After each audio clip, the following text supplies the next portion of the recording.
A ver, por favor, atención. Margit Aguilar. Dulce Presente, Karina. profe.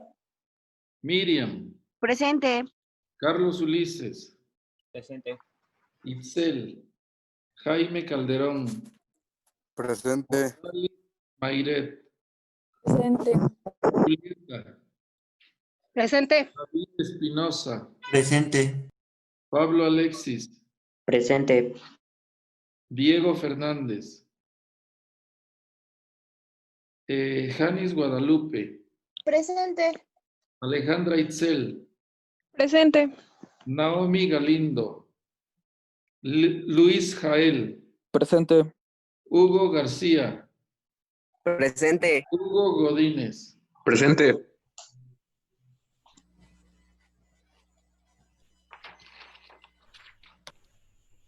Javier González. Presente. Yaraletsi Gutiérrez. Alexis Hermenegildo. Presente, profe. Emiliano Hernández. Perla Juárez. Marlene Martínez. Luisa Fernanda. Presente. Janeida Gui. Cristian. Karen Grisel. Presente. Diani del Carmen. Presente. Presente. Santiago Rojas. Priscila Romero. Presente. Mariana Rosas. Marta Sinaí. Presente.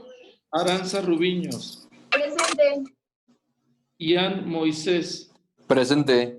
Emanuel Alejandro. Jocelyn Serrano. Presente. Emiliano Sánchez. Presente. Mariana Salazar. Presente. Abimael Martínez. Presente. Jessica Michelle Presente. y Perla Juárez. Bueno, vamos a empezar. Profe, no me mencionó. Mencioné a todos. O bueno, entonces lo dijo justo cuando alguien dijo presente. Soy Yaneira Uy. Bueno, Pérez Alvarado. Yo igual, soy Karen Quintero. Yo igual, profe, estoy presente. Martín. ¿Ahí ven algo? No, No. No. No. ¿Ahí ven algo? Sí. Sí, ahí ya se ve la presentación. Entonces íbamos... no, esta no es, ¿verdad?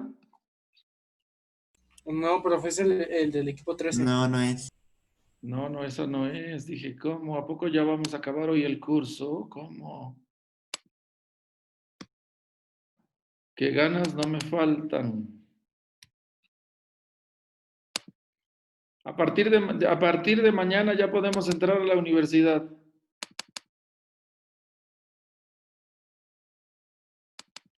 ¿Sí me oyen? ¿Cómo que a partir de mañana ya podemos entrar? Los profesores. Ah, yo dije todo. ¿No? No, ustedes no. Ustedes hasta que pase la pandemia. El cálculo es que vamos a llegar a 90,000 muertos. ¿Sí saben eso, verdad? No. Vamos a llegar a 90,000 muertos y vamos a ser el país en el que más vamos a ser el primer lugar en el mundo, considerando número de fallecidos por cada 100,000 habitantes. ¿Sí? ¿Saben ustedes cuántos muertos por COVID hubo en Corea del Sur? Sí, ya nos había dicho, muy poquitos. 300. Y tiene la cuarta parte de la población de México. O sea, es como si aquí se hubieran muerto 1,200. Pero ya vamos en 60,000. Nomás para que vean. Nomás para que vean el gobierno que tenemos. ¿y usted sí cree que en enero regresemos a Chapingo? Pues depende de cómo evolucione lo de la pandemia, ¿no? Porque en algunos estados, pues, ha habido rebrotes de contagios. Y Y luego todo- también falta diciembre, profe. O bueno, las épocas frías del año, que es donde también puede haber un rebrote. Puede ser, ¿no?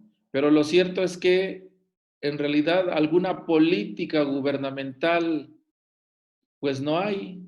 No sé si ustedes les llegaron todos esos memes que cuando se anunció de la pandemia, el presidente lo que dijo fue, abrácense, bésense, no pasa nada, ¿no? Ay, sí, ni siquiera usa cubrebocas. Y luego, cuando cuando le dijeron, señor presidente, ya van 1000 muertos, sacó sus estampitas y dijo, detente, detente, ¿no? ¿Sí se acuerdan de eso? Sí, sí, tristemente.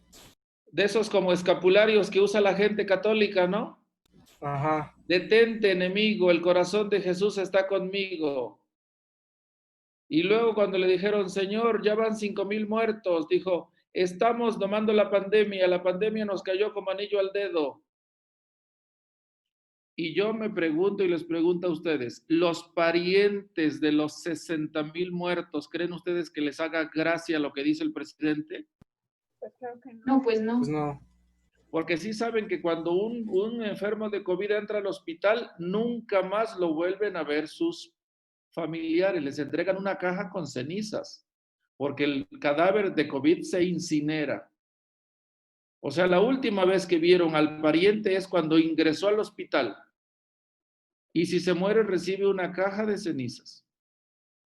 Eso es cierto. ¿Sí? Y ya hay una vacuna rusa, ¿sí saben? Sí. Hay Sí, una sí, sí. vacuna rusa que van a empezar a aplicar el gobierno ruso a toda su población a partir del 15 de septiembre. Y el presidente dijo que no la va a comprar, que porque ya hizo trato con AstraZeneca, que es una empresa norteamericana y no sé qué otro capital.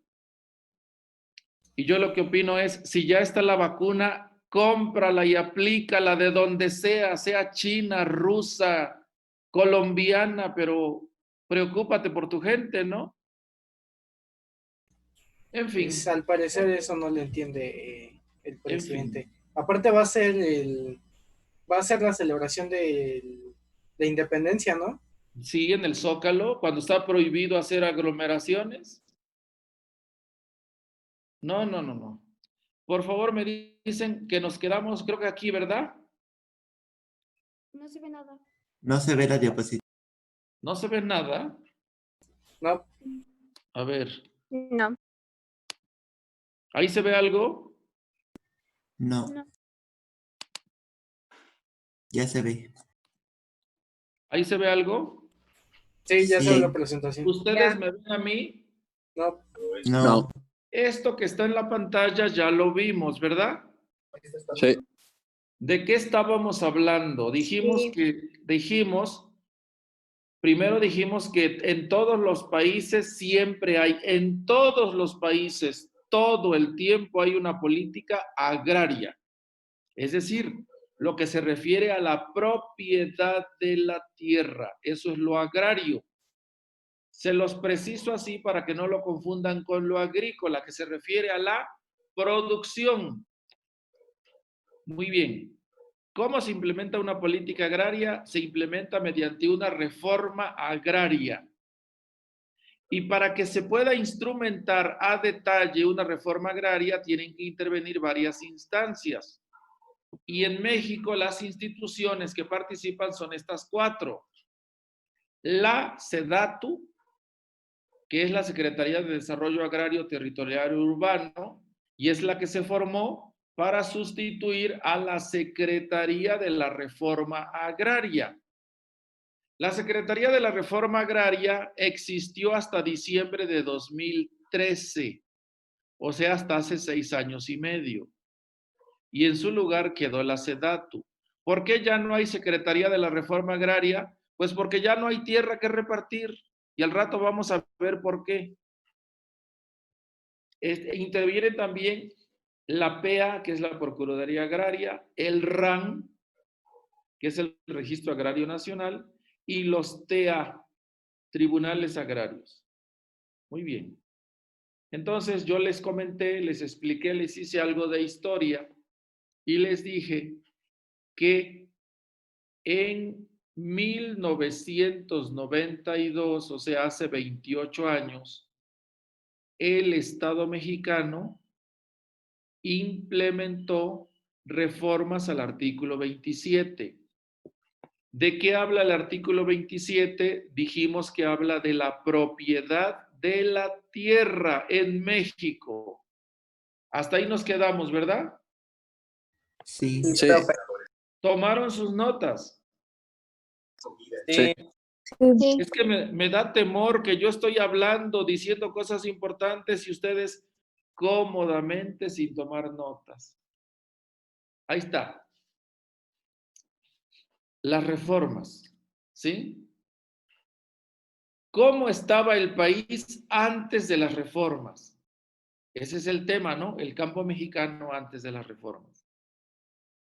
¿Cómo estaba México antes de 1992 en cuanto a la propiedad de la tierra? Ahí va. Existía la propiedad social. Les adelanto algo que voy a ver a detalle más adelante. Anótenlo. En México, de acuerdo con la Constitución política, existen 3 tipos, 3 formas. Así se debe de decir, eso es lo correcto. 3 formas de propiedad de la tierra. Primera forma de propiedad de la tierra se llama propiedad privada de la tierra. Segunda forma se llama propiedad social de la tierra. Y tercera forma se llama propiedad pública de la tierra. ¿Sí? ¿Los anotaron? Sí. Sí.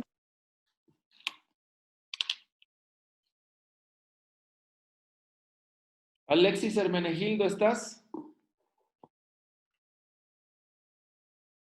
Sí, profe. Alexis Hermenegildo, ¿estás? Sí, sí soy. A ver, los 3 que dije que son. Sobre las No, sin rollo. Dime 3 palabras. privada, social y pública, No, pero ¿cómo eso en conjunto qué son? es 3 formas de propiedad de la tierra. Pero mijo, ¿por qué tanta duda? A ver, dímelo Ey. completo. 3 formas de propiedad de la tierra, de acuerdo a la Constitución En política. México, eso es en México, eso no es en todo el mundo. Eso es en México. ¿Sí lo notaron así? Sí, ok. Sí, profe. Muy bien. Ahora, ¿en dónde está escrito que esas son las 3 formas de propiedad? ¿En dónde? En la Constitución. ¿En dónde? En la Constitución mexicana. Pero ¿cómo se llama el documento? ¿Cuál es el nombre completo? Constitución Política de los Estados Unidos Mexicanos. Correcto, así se llama y así se lo deben de aprender y memorizar. Ya están grandotes para desconocer eso. Eso se lo enseñan a uno en 4º año de primaria. El documento se llama Constitución Política de los Estados Unidos Mexicanos. Porque por si no lo sabían, si su primaria fue muy mala, este país se llama Estados Unidos Mexicanos. Así nos llamamos, ese es el nombre oficial. ¿Y cómo se llama el otro Estados Unidos? Estados Unidos de América. Estados Unidos de América. Por eso en inglés es USA, ¿verdad? Muy bien. Entonces les decía yo, antes de 1992 existían las 3 formas de propiedad de la tierra. ¿En qué porcentaje? Lo que ustedes ven en la diapositiva.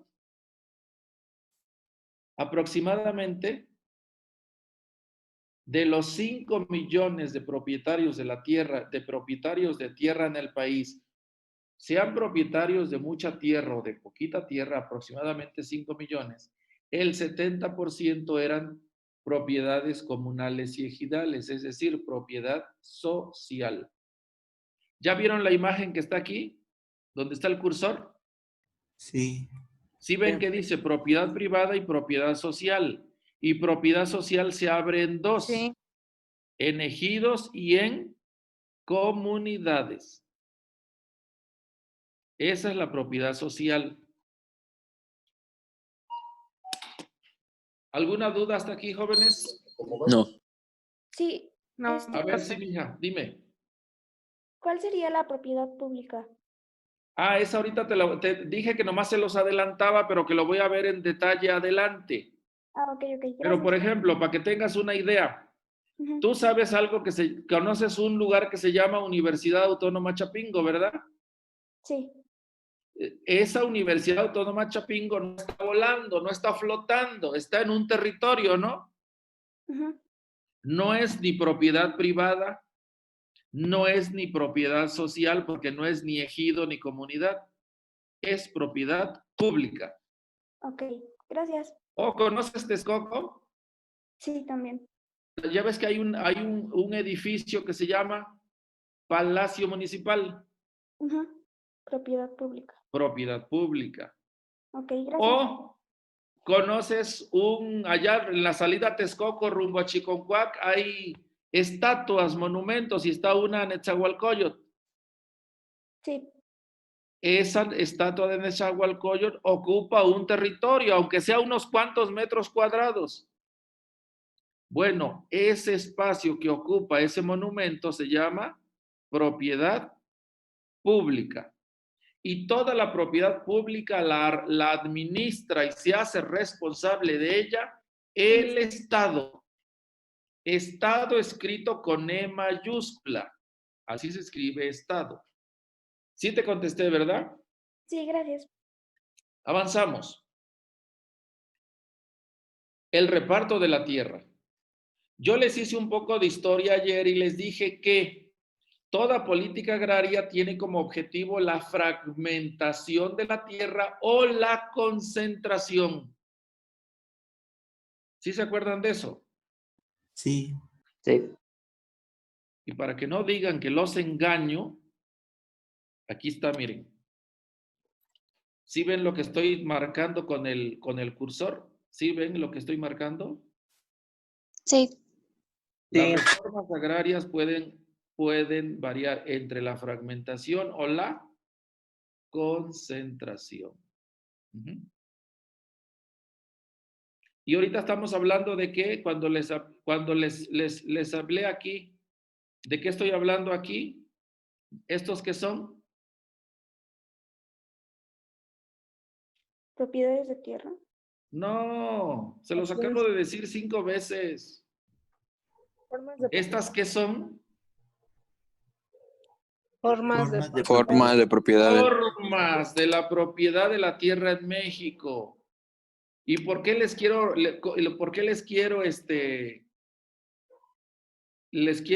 destacar esto? Porque aquí dice que es una política agraria. Una política agraria es el conjunto de medidas legales y económicas que instrumenta el Estado, el gobierno, en relación con la propiedad de la tierra, con el objetivo de imponerle a esta, ¿quién es esta? La propiedad de la tierra, las formas. ¿Sí ven que aquí dice las formas?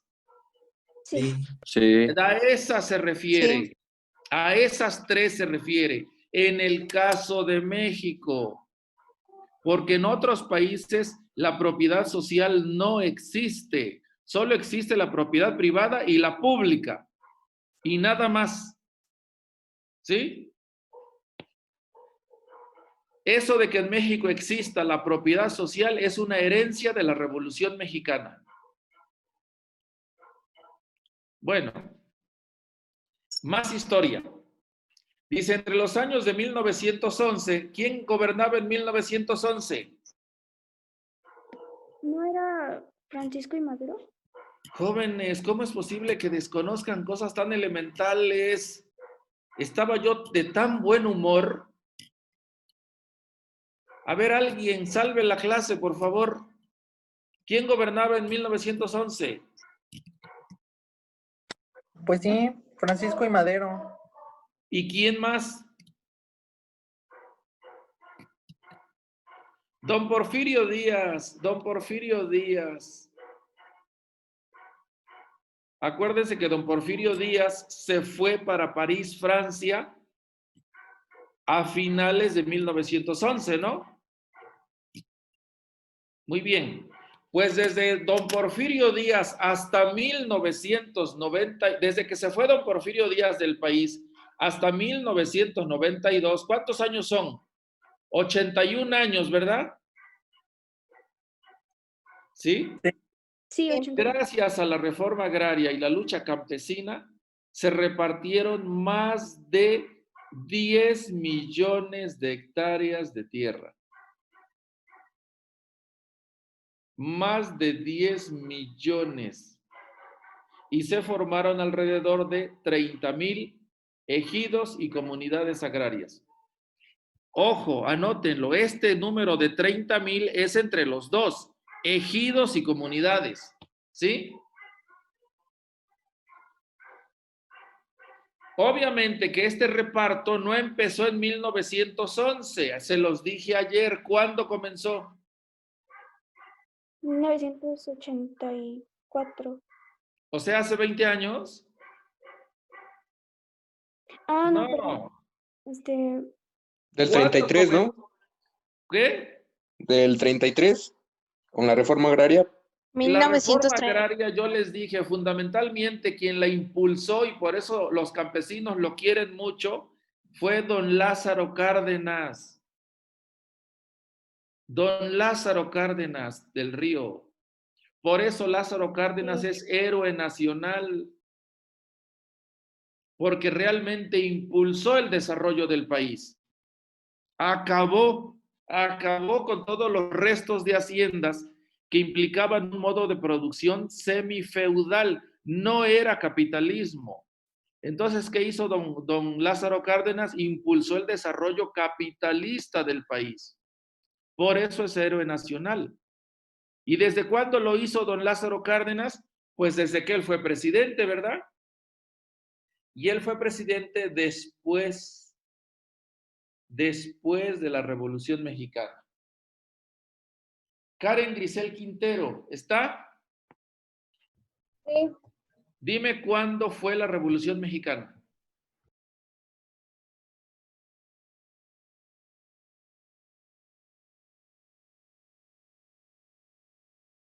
Jovencitos, jovencitos, jovencitos, ¿qué voy a hacer con ustedes? 1910. O sea, duró un año. 1910 a 1920. 21. ¡Qué barbaridad! En mis tiempos ustedes no 21. hubieran pasado de tercer año de primaria. ¡Qué barbaridad! Yo creo que hasta un extranjero sabe mejor la historia de México que ustedes. La Revolución Mexicana fue de 1910 a 1917. ¿O por qué creen que la Constitución que nos gobierna viene de ese año? Pues marcó el fin de la Revolución. ¿Sí saben eso? Pero aún así no se conoce con exactitud cuándo fue el final. No, nadie se ha puesto de acuerdo. Porque, por ejemplo, lo de 1917 se puede decir que es el fin de una etapa, pero no de toda la revolución. La violencia política continuó hasta 1924. La violencia política estuvo hasta en los tiempos de don Porfirio, de don Lázaro Cárdenas, pero a eso no se le llama revolución. ¿Qué es una revolución? Es un concepto muy exacto y muy preciso. ¿Sí? No, la revolución terminó en 1917. ¿Y cómo se marca el fin de la revolución? Que todas las fuerzas políticas que participaron se ponen de acuerdo y elaboran una constitución para comenzar a construir un nuevo país. Eso es una constitución.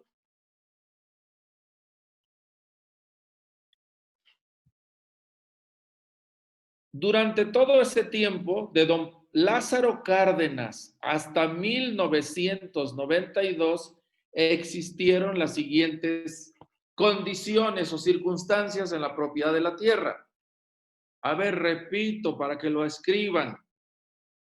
Desde don Lázaro Cárdenas del Río hasta 1992, o sea, desde los años 30 hasta los años 90, o sea, algo así como 60 años, existieron las siguientes condiciones o circunstancias en la propiedad de la tierra en México. Primera condición, el Estado mexicano estaba obligado a dotar de tierras a los campesinos que no la tenían. Y eso yo, ¿por qué lo digo? Porque eso, ¿sí leen lo que dice aquí? Sí. Era mandato constitucional. La Constitución decía, señor presidente, si se le acerca un grupo de campesinos que no tienen tierra y al lado de ese grupo de campesinos que no tienen tierra hay un latifundio, lo cual es ilegal, usted está obligado a darles tierra a esos campesinos. Por eso dice, el Estado mexicano lo veía como una obligación. Y así se repartió mucha tierra.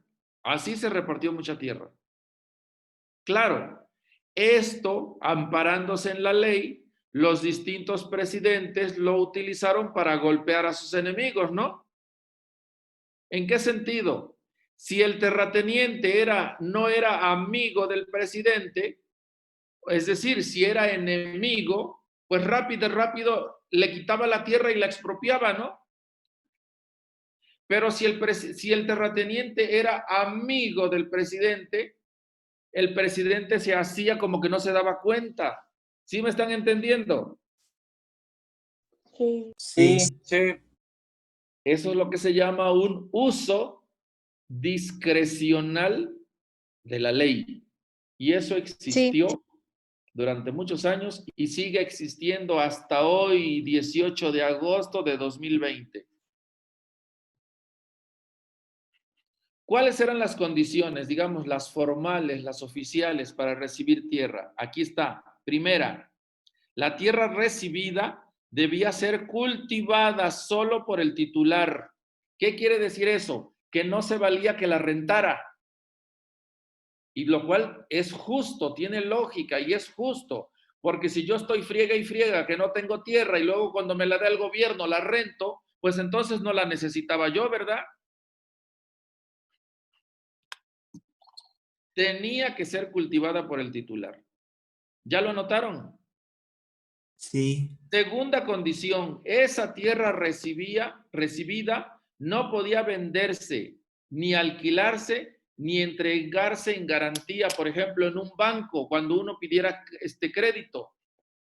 No, no podía ni venderse, ni comprarse, ni prestarse, ni alquilarse, ni ponerla como garantía de un crédito bancario.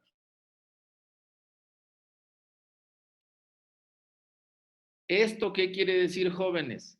Que la tierra no formaba parte del mercado, porque no se podía vender ni comprar. Pero ¿sí están conscientes de qué tierra estamos hablando?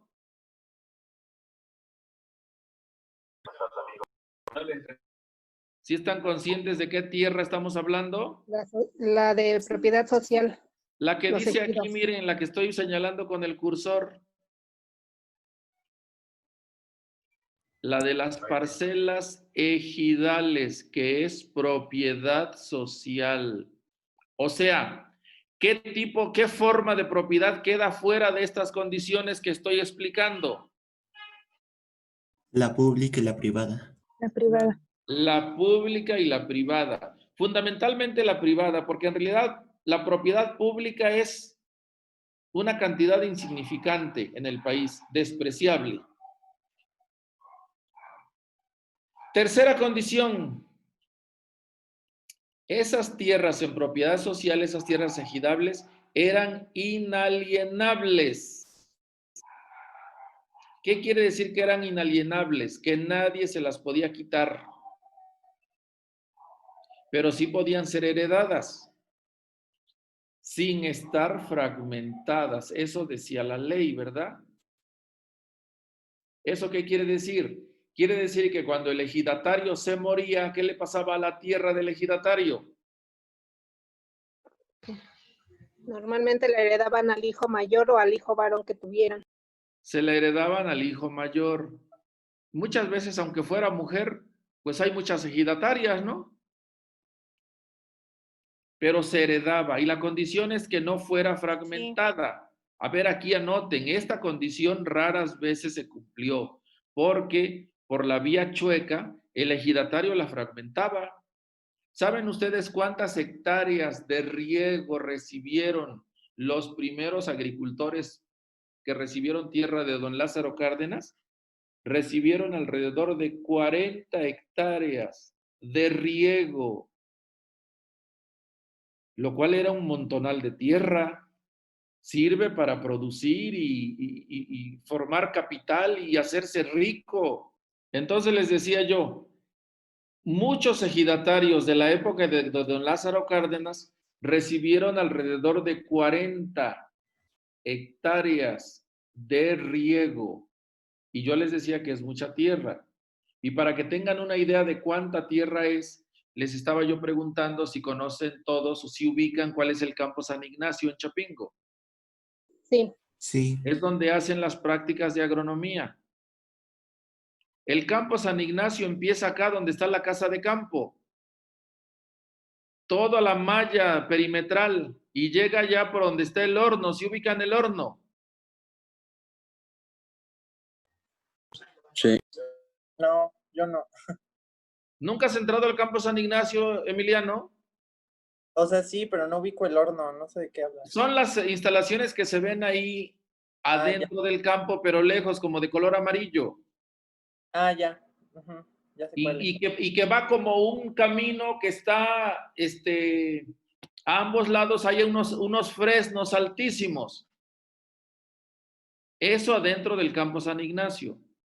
El campo San Ignacio incluye los dos pozos, los campos donde está alfalfa, donde está la estación meteorológica. ¿Se ubican todo eso, no? Sí. Bueno, Sí. todo eso que es campo San Ignacio son 22 hectáreas. Entonces, ¿cuánto recibía un ejidatario? El doble del campo San Ignacio. O sea, es como si le dieran desde la casa de campo hasta la carretera, esa que va a lechería. Toda esa tierra recibía un ejidatario. O sea, en su versión original, la reforma agraria de don Lázaro Cárdenas era buena, era impulsar el desarrollo capitalista en el campo. Pero ¿qué pasó? Que con estas condiciones de acá, miren, no podía venderse, ni alquilarse, ni estar en garantía. Eso le dio en la torre al ejido. ¿Por qué? Porque una cosa es que el ejidatario tenga tierra y otra cosa es que tenga capital para explotar la tierra que recibió. O sea que además de tierra, se necesita dinero. No solo tierra, se necesita dinero. ¿Para qué se necesita dinero? Pues para comprar semillas, para comprar fertilizantes, para comprar agua de riego, para comprar plaguicidas, para contratar obreros, peones, para comprar maquinaria, tractores. O sea, se necesita mucho dinero. ¿Qué hace la propiedad privada para conseguir un préstamo en un banco? Pone en La garantía su propiedad, propiedad. la propiedad privada sí pone en garantía su tierra, pero la propiedad ejidal no puede porque se lo prohíbe la ley. ¿Sí me están entendiendo? Sí. Entonces, ¿eso qué quiere decir? Que la propiedad ejidal comenzó una competencia con la propiedad privada de la tierra, pero en condiciones desventajosas. Sí es cierto que recibieron tierra, pero con la pura tierra yo no puedo producir jitomates, ¿verdad? No puedo producir frijol. Necesito 20 cosas más y para eso necesito mucho dinero que yo, ejidatario, aunque tuviera 40 hectáreas, no podía conseguir. Entonces, ese es un problema. Entonces, ¿qué más hizo el ejidatario? Que cuando se moría el ejidatario,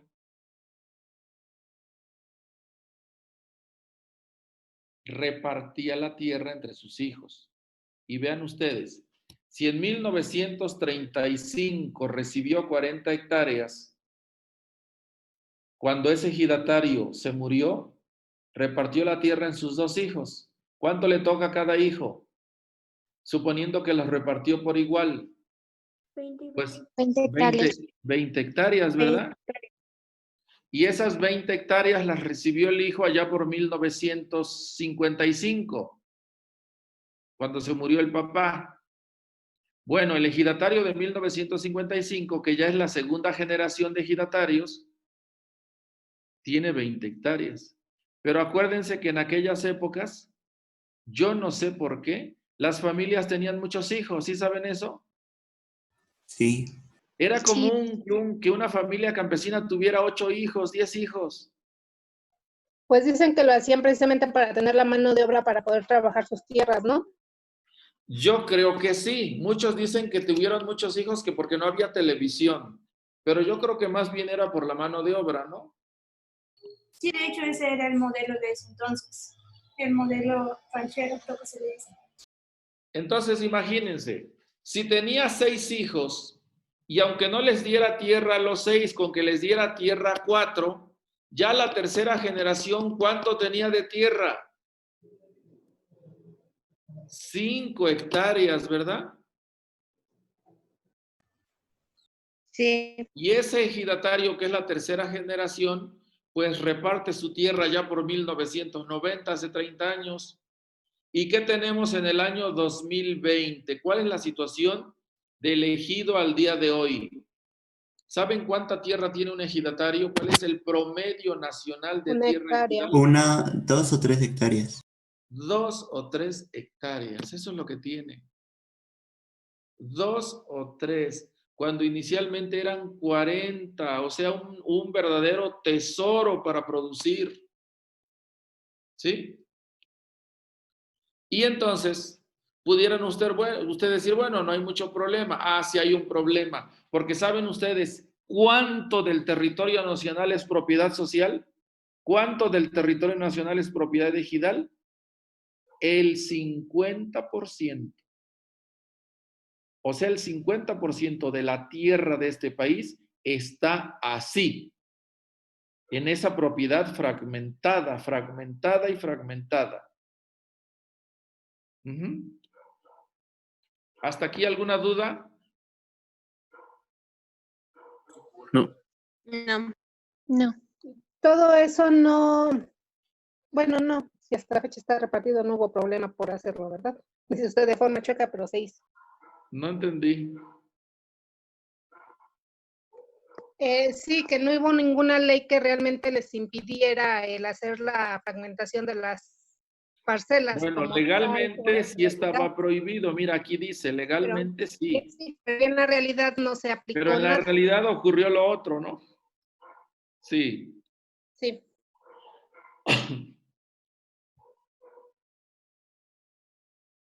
Bueno, ¿qué más? Aquí hablamos solamente de la propiedad de la tierra.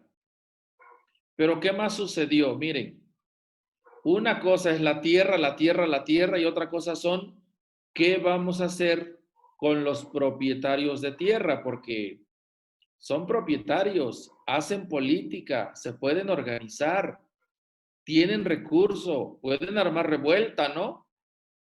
¿Sí me entienden? Sí. Sí. Para que se recuerden, aquí está, miren. ¿Cuántos son? 30,000. 30,000 ejidos, no ejidatarios.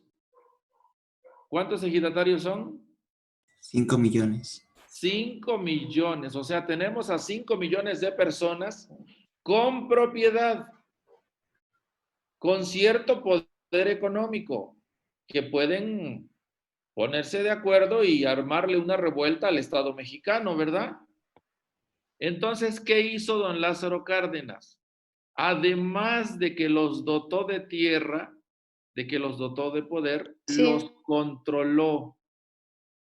controló políticamente.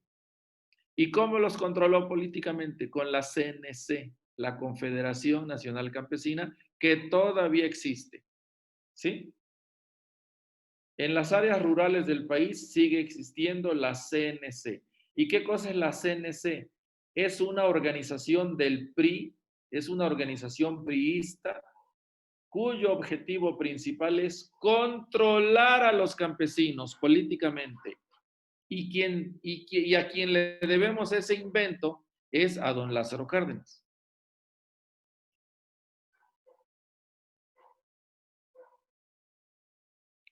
Profe, Se formó en 1938. Sí, dime. y por ejemplo, ¿no les conviene más como que junten los ejidos y trabajen entre todos o algo así? O sea, digamos que si uno tiene, no sé, 2 hectáreas y otro tiene 2, que vayan juntando y así. O sea, ¿O no que se puede? asociaran unos 50 para tener 100. Ajá, por ejemplo, y que Sí, quedara claro. nombre de cuenta. Claro que sí. En el escritorio, en el cuaderno, eso se soluciona así. Pero ¿qué campesino emiliano te acepta eso? Ninguno. Todos los campesinos desconfían del otro.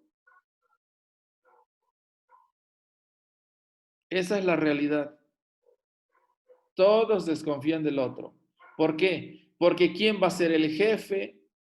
¿Cuántas ganancias salieron? A ti porque te tocó más, a mí porque me cobras esto, yo porque tengo que ir a trabajar.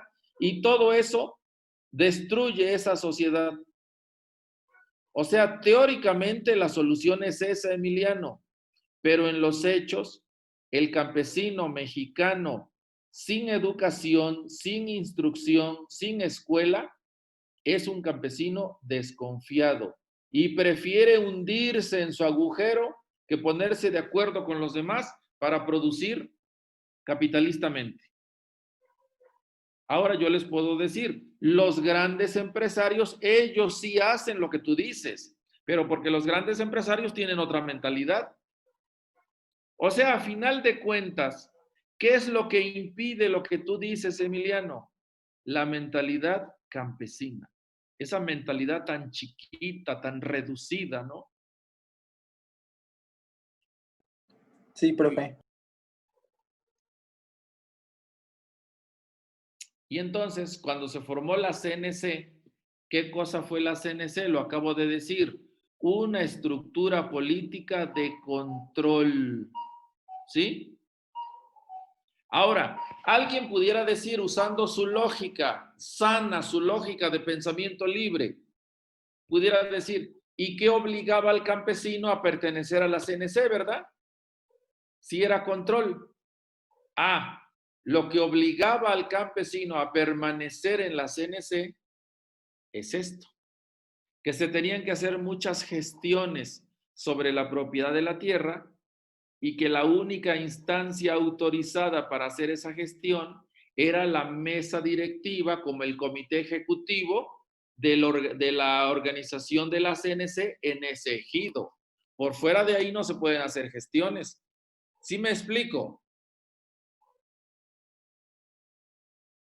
Sí, profe. O luego el Estado, Sí. porque yo les decía que el Estado apoyaba mucho a los campesinos, les mandaba fertilizante subsidiado, semilla mejorada subsidiada, les entregaba agua para riego subsidiado, les entregaba plaguicidas subsidiados, les daba dinero en efectivo para contratar peones y pagarles su semana a los peones. Pero todos esos recursos federales bajaban a través de la CNC. Entonces, ¿sí se entiende por qué el campesino estaba amarrado a la CNC? Sí. Por una necesidad económica, ¿sí? Y ahí terminó. ¿Cómo era la situación del campo mexicano antes de 1992? Tan, tan. Preguntas. Profe, en la diapositiva, ¿a qué se refiere cuando dice a una asociación usufructuaria? Ah, aquí la palabra rara es usufructo, ¿no? Ajá. Usufructo es una palabra compuesta por dos palabras, uso y fruto. Entonces, ¿qué cosa es usufructuar? Utilizar los frutos. Entonces, ¿qué cosa es un usufructuario de la tierra? Aquel que se aprovecha de lo que te produce tu tierra, ¿no? O sea, un ejidatario es un usufructuario de la tierra, pero no es un propietario privado. Le puede hacer lo que quiera la tierra para hacerla producir y él quedarse con lo producido. Por eso se llama usufructo, usar los frutos. Puede hacer todo lo que quiera, beneficiarse, revolcarse en la tierra, dar maromas, enlodarse, todo lo que quiera. Lo único que no puede hacer es venderla. Por eso solo es un usufructuario, ¿sí? ¿Sí te contesté? Sí, profe, gracias. Bueno, vamos a ver entonces, a partir de esa situación, las reformas al artículo 92. Digo, 27 de 1992. ¿En qué consistieron? ¿Qué fue lo que cambió en el documento? ¿Sí? ¿Qué se cambió de la letra de la Constitución? ¿Qué cambió del documento? Ahí está. Primero dice, ¿de qué trata el artículo 27, verdad? ¿Y de qué dijimos que trata?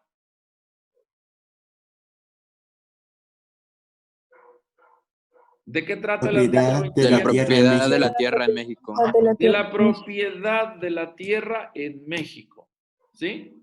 Y miren, ese es el nombre del documento. Léanlo, por favor. ¿Cómo dice? Constitución Política de los Estados Unidos Mexicanos. Correcto, muy bien, dice. Entonces, yo les acabo de decir que la mitad de las tierras agrícolas del país eran propiedad social. Sí tienen ese dato anotado, ¿verdad? Sí. La mitad del 50% eran propiedad social.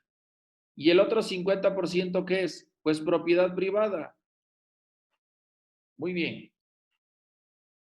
Pero ¿qué es lo que sucede? ¿Qué es lo que ven los empresarios? Porque acuérdense ustedes, y si no lo han anotado, anótenlo, escríbanlo. En los principales promotores del modelo económico neoliberal en México y en todos los países del mundo, no son los presidentes, son los grandes empresarios, porque a ellos les conviene el neoliberalismo. A ellos les conviene, a los grandes empresarios.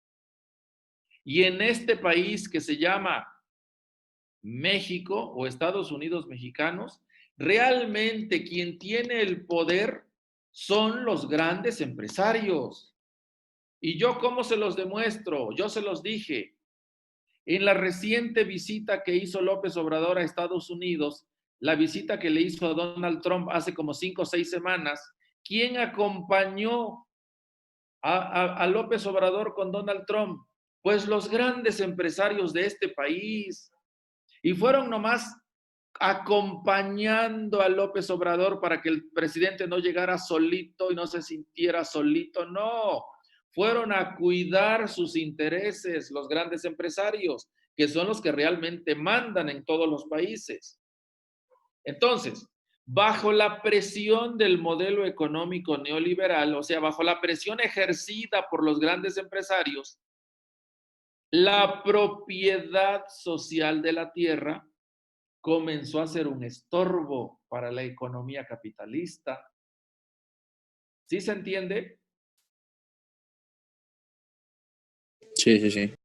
¿Por qué comenzó a ser un estorbo?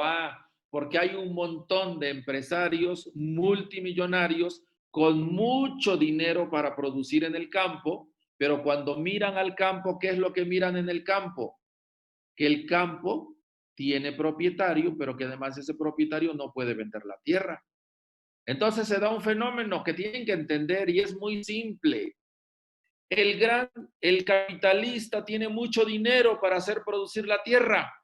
Pero ¿qué le falta al gran capitalista? La tierra. Tierra. La tierra. Y por el otro lado tenemos un montón de ejidatarios, tenemos millones de ejidatarios y cada quien tiene 2 o 3 hectáreas. Tiene su cachito de tierra y además de que tiene poquita tierra, ¿qué no tiene el ejidatario? Dinero. Capital. Dinero para producir. Y entonces, ¿qué se necesita para producir? Juntar las dos cosas, el capital y la tierra. ¿Y qué solución le halló el gobierno de 1992? Le halló una solución neoliberal. ¿Y cuál es? Pónganse en venta la propiedad social. Sí. Póngase en venta los ejidos y las comunidades agrarias. Y yo les adelanto, y este es el corazón de las reformas del artículo 27. ¿Cuál es la esencia, lo central de las reformas al artículo 27? La privatización de la propiedad social de la tierra. ¿Lo escribieron?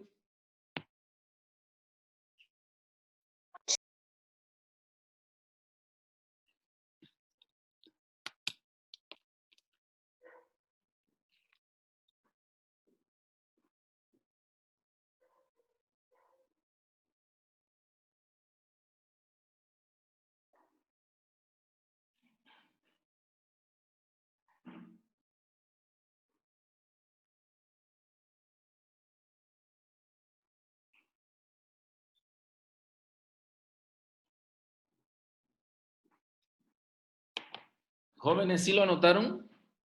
Sí. Sí, profe. Bueno, miren. Este es el enfoque correcto para estudiar lo que pasa en el país. Este es el enfoque correcto, este es el enfoque científico. Y así lo explicamos todos los maestros de agronomía, a toda la generación de segundo año. ¿Por qué se los digo así?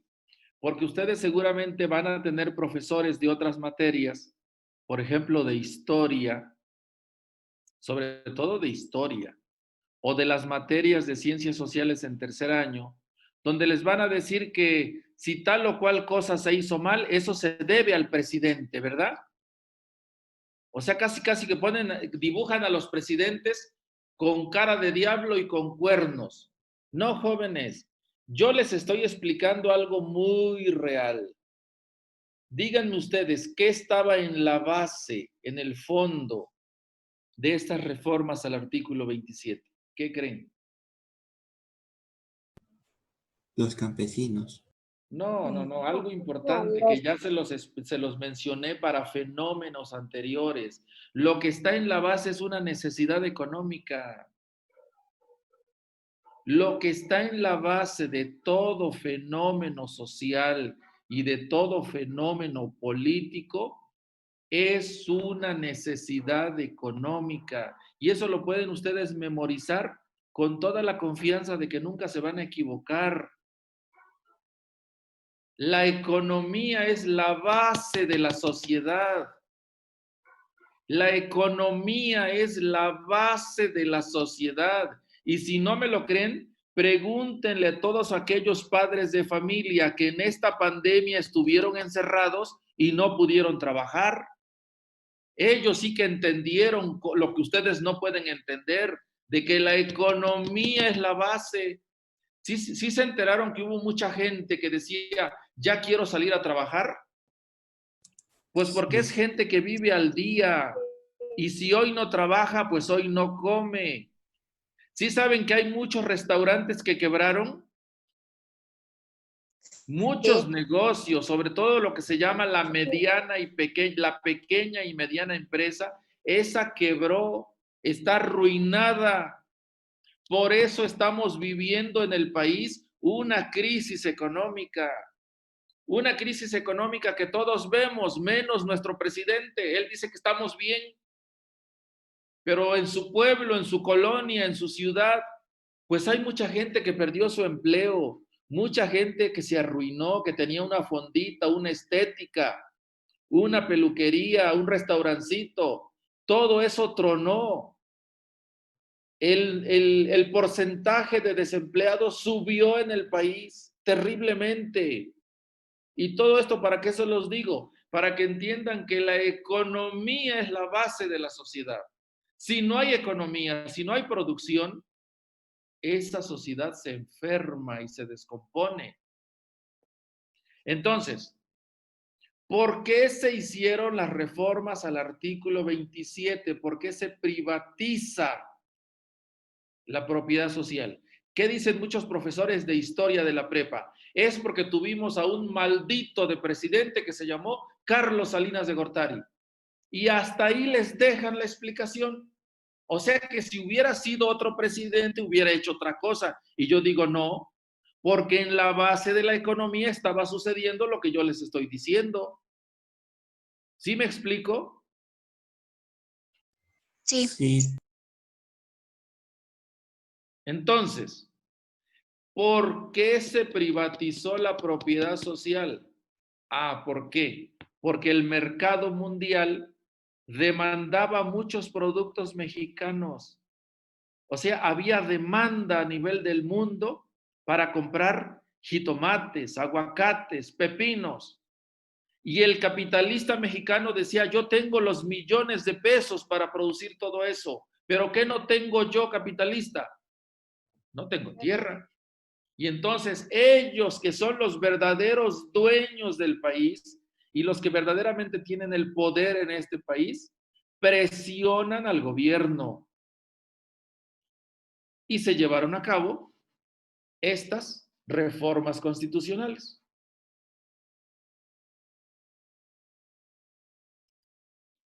¿Sí me explico? Sí. Sí, profe. Muy bien. ¿Hasta aquí alguna pregunta?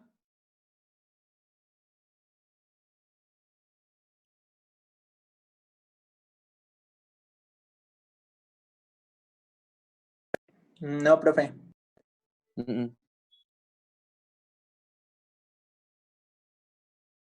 No. Ahora, aquí les voy a platicar brevemente, me voy a tardar 2 minutos. Un capítulo de la historia. ¿Ustedes saben quién tiene que autorizar todas estas modificaciones de la Constitución? La Cámara de Senadores y Diputados. La Cámara de Senadores más la Cámara de Diputados. Y para que se lleven a cabo estas modificaciones, pues hubo gente que tuvo que votar, ¿verdad? Sí. ¿Y quiénes fueron los que votaron? Pues los que eran diputados y senadores en aquel momento. ¿Y saben cómo se hizo esta votación? Exactamente igual como se hizo la votación para aprobar las reformas de Pemex, la reforma energética, con Peña Nieto, esa que tanto anda impulsando el presidente López Obrador y que tanto critica, que trajo a Lozoya, sí saben que trajo a Lozoya preso desde España, ¿no? Sí. ¿Los demás escuchan? Sí. Sí, profe. Sí, profe. Y sí saben que, fíjense bien, eso es un manejo feo de la justicia. Porque si Lozoya tiene que declarar algo, pues que lo declare y punto, pero sí saben el manejo mediático que le están haciendo. Está confesando y está declarando como en capítulos así, como si fuera una telenovela. Y Sí. todas las televisoras atrás y alrededor de Lozoya para ver qué dijo. Bueno, en aquel momento hubo que convencer a los diputados para que votaran por esta reforma a la Constitución política. ¿Y saben ustedes quién fue el operador para convencer a todos los diputados que votaran así y el que anduvo entregando el dinero? Porque no es la primera vez que ocurre. Un tal Ricardo Monreal, que ahora es el coordinador de los senadores de Morena. O sea, ese Ricardo Monreal hace 30 años hizo exactamente lo mismo que hizo Lozoya hoy. Lo mismo. Y vean ustedes, nomás para que vean la moral, ese Ricardo Monreal hoy se erige en juez y verdugo y señala, ese es corrupto, aquel también es corrupto, cuando él hizo lo mismo hace 30 años. Eso está en la historia de México. Pero como decía el publicista de Hitler, las masas no tienen memoria. Todo lo que yo les digo lo pueden investigar, está en internet. Muy bien, pues así se llevaron a cabo esas reformas. El Estado dejaba de planear y dirigir la producción agrícola. O sea, ¿cuál fue la primera reforma que se hizo sobre la constitución política? La primera reforma de la que se tenía que partir era, ya no hay más tierra que repartir. ¿Sí me entienden? Sí.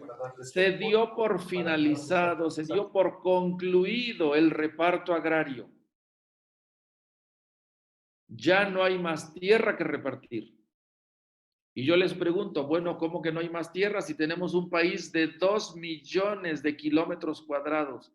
O sea, un país de 200 millones de hectáreas. Ah, ya no hay tierra que repartir en propiedad social.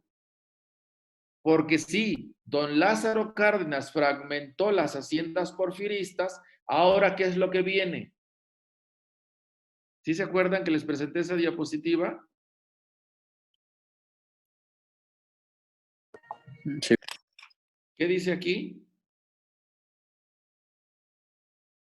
Concentración de la propiedad. Ahora viene la concentración de la tierra. Pero nomás que ahora, a diferencia de las haciendas porfiristas, ahora viene la concentración bajo una modalidad capitalista. Y para eso se hicieron las reformas al artículo 27 en 1992. ¿Sí? Entonces, primera modificación. Aquí está. Ya no había más tierra que repartir. Ya no hay tierra que repartir. Pero insisto, para que lo anoten, ya no hay más tierra que repartir en propiedad social. Porque grandes propiedades, grandes, en propiedad privada, esas en el país hay un montón.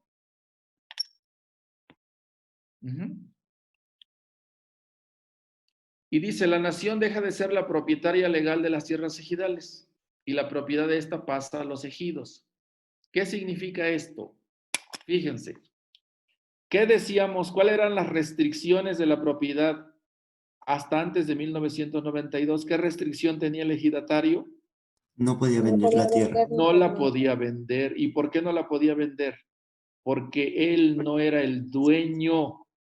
Por eso no la podía vender, porque él no era el dueño. Era solamente, ¿qué cosa? Usuario. El usufructuario. Usufructuario. ¿Sí? Ah, pero ¿qué dice la reforma? Vean lo que dice. Ahora la propiedad pasa a los ejidos. ¿Y saben qué dijeron los campesinos? Cuando les dijeron, aquí está tu título de propiedad, ¿saben qué dijeron los campesinos? Pues se pusieron a brincar de gusto, cuando en realidad les pusieron la guillotina en el pescuezo. ¿Qué dijeron? ¿Cómo lo dijo el gobierno federal? Dijo, campesino, al fin la revolución te hace justicia. Aquí tienes tu título de propiedad. Pero en los hechos, en una economía de mercado como la nuestra, ¿qué significa que un campesino tenga su título de propiedad? A ver, ¿qué creen ustedes que pasa? Que la va a vender. Que ahora ya la puede vender. Eso es lo que pasa. Antes no podía, estaba prohibido por ley, pero ahora ya la puede vender. Y esa posibilidad de vender fue una de las reformas al artículo 27. ¿Sí? ¿Y para qué creen ustedes en el campo? Así les voy a preguntar una simpleza para que no se me hagan bolas. En el campo, ¿quién creen ustedes que va a vender? Los campesinos. No, pero en el campo hay campesinos de todo tipo. Hay campesinos pobres y hay campesinos ricos. Pues el de bajos recursos. Pues va a vender, por eso les digo que es una simpleza y ustedes nunca me entienden mis simplezas. Va a vender el que tenga necesidad de vender, ¿verdad? Sí. Sí. Porque el que no tenga necesidad de vender, pues ese no va a vender. Y lo mismo, otra simpleza. ¿Quién creen ustedes que va a comprar? El que tenga la necesidad. El que tenga la posibilidad de comprar. Y ahora pongámosle nombre y apellido. ¿Quién tiene necesidad de vender? Pues el campesino ejidatario empobrecido. Ese es el que tiene, el que va a vender. ¿O no? Sí. Sí. ¿Y Sí. quién creen ustedes que tiene posibilidad de comprar? Pues el Las gran grandes. capitalista.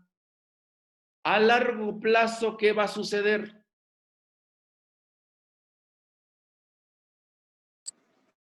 Pues el Con la campesino pobre propiedad ya de no. la tierra.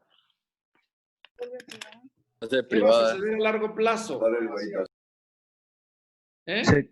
Se concentra. Propiedad privada.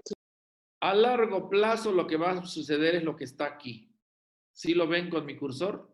Sí. La Sí. concentración de la tierra. Y en ese momento estamos. Ese es el momento que les tocó vivir a ustedes. Si viniera un extranjero y le dijera, a ver, alumno del grupo segundo 18 de preparatoria de Chapingo, explíqueme usted en qué momento vive la situación agraria de México. ¿Qué le dirían? La concentración de la tierra en propiedad privada.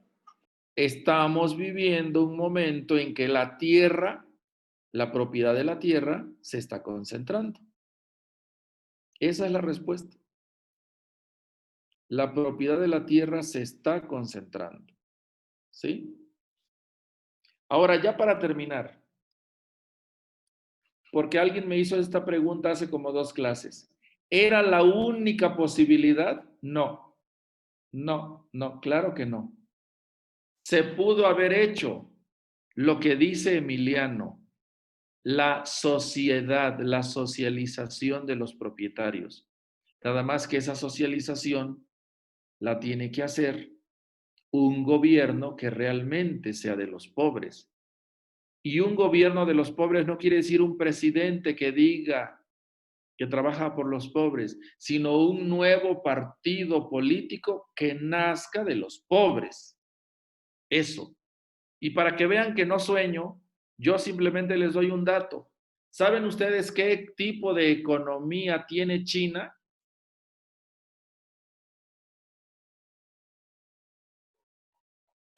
Socialista. No, No. no, para nada. No. Es capitalista. La economía china es capitalista, pero además es uno de los capitalismos más exitosos del mundo. Ah, pero ¿quién gobierna en China? Gobierna un partido comunista, o sea que sabe hacia dónde conducir la economía. ¿Y ustedes saben cuántos billones de habitantes tiene China?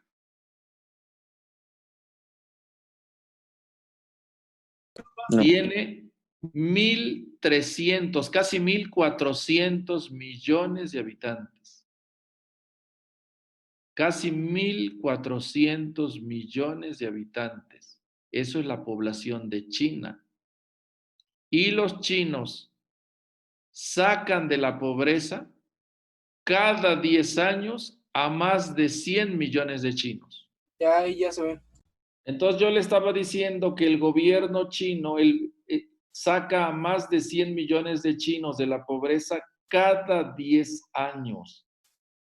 O sea, nomás para soñar, solo para soñar. Si tuviéramos un gobierno semejante al de China en México, ¿en cuánto tiempo se acabarían los pobres en este país? En 10 años o en menos. Y no. El campesino mexicano sigue esperando que la revolución le haga justicia. Sigue esperándolo desde 1917, desde hace 100 años. Y gobiernos van y gobiernos vienen y todos seguimos igual. ¿Sí? Entonces, yo esto lo menciono porque aunque yo explico lo que sucedió y que fue la solución neoliberal, no era la única.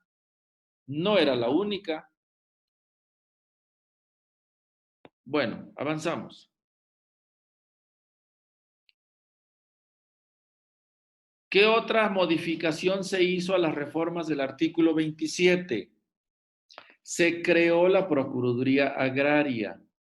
Antes de 1992, la Procuraduría Agraria no existía. Se creó exactamente el 6 de febrero, no me acuerdo si el 6 de febrero o 6 de enero de 1992. O sea, me equivoco con un mes, pero sí fue en 1992, comenzando el año. ¿Y para qué se creó la Procuraduría Agraria? Pues para enfrentar todos esos problemas de conflictos de propiedad entre los ejidatarios. ¿Sí? Aquí yo les debo informar. Muchos chapingueros que egresaron, por ejemplo, de la DICEA o que egresaron de Sociología en 1992, entraron a la Procuraduría Agraria y ahí están trabajando. ¿Sí? Otra modificación, esta es otra distinta a esta. Dice, para enfrentar las desigualdades económicas entre la mayoría de los productores, minifundistas, se impulsaron programas federales orientados a la igualdad de oportunidades. O sea, se crearon programas federales para darles apoyos a los productores minifundistas. ¿Qué cosa es un productor minifundista? Un minifundista es el que tiene un minifundio, que es lo contrario del latifundio. ¿Qué es un latifundio? Una propiedad gigantesca de tierra. Eso es un latifundio. ¿Y qué cosa es un minifundio? Lo contrario, un pedacito chiquitito de tierra.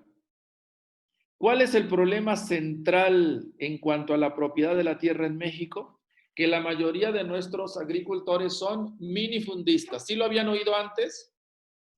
No. Sí. No. Miren, yo les pregunté hace rato si sabían cuál es el promedio de propiedad de tierra a nivel nacional y anda entre 2 y 3 hectáreas. Algunas estadísticas a veces dicen que es un poquito más, pero no mucho más. Pero, por ejemplo, en el estado de Tlaxcala, ¿aquí hay alguien de Tlaxcala? O en el estado de Morelos, ¿saben cuánto es la propiedad que tiene un agricultor? Tiene 7 surcos. Esa es su tierra. ¿Sí se dan cuenta? ¿Qué se va a producir ahí? ¿Cuándo vamos a estar en condiciones de competir para la exportación? Jamás.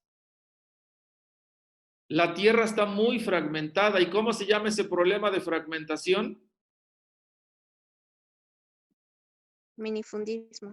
Minifundismo, ¿sí? Y ya vamos a acabar. Dice que aunque la ley no declaró formalmente desaparecida la propiedad social, lo cierto es que en los hechos va para allá, ¿verdad? ¿Por qué? Pues porque dio todas las condiciones para que desapareciera. O sea que a final de cuentas, solo es cuestión de tiempo. Ajá. Y esto lo vamos a dejar para la próxima clase y ya la próxima clase, el viernes, terminamos el curso. Ok, profe. Y ya después, como ya no hay huelga, entonces vamos a hacer exámenes presenciales en Chapingo. Y charrán chan chan. Ok. Pero exámenes. Vamos a regresar, ¿o sí? ¿No? Pues no sabemos, todo depende de la pandemia. Pero yo nomás les digo que ustedes tienen pendiente conmigo varios exámenes. Eso es lo que estoy diciendo. Sí. Profe, ¿y si no regresamos, Ajá, ¿qué? pues cómo lo vamos a hacer con los exámenes? Pues yo les puedo hacer examen personalmente vía oral, ¿no? No sé. Ok. Pues sí, ya había comentado eso, ¿no? Que había esa posibilidad. Ajá, Claro. como ya he comentado, ¿no? Que oral y en foro. En foro hacía grupitos de 5 o 6 personas para que luego no salga yo allá en el tendedero del árbol de los acuerdos. ¿Sí se acuerdan que les comenté eso? Sí, profe. Sí, para que yo tenga testigos de que de ninguna manera yo reprimo a nadie. Y la manera de eso es que sean en grupito, sea en público. Así es que, jovencitos, pónganse a estudiar.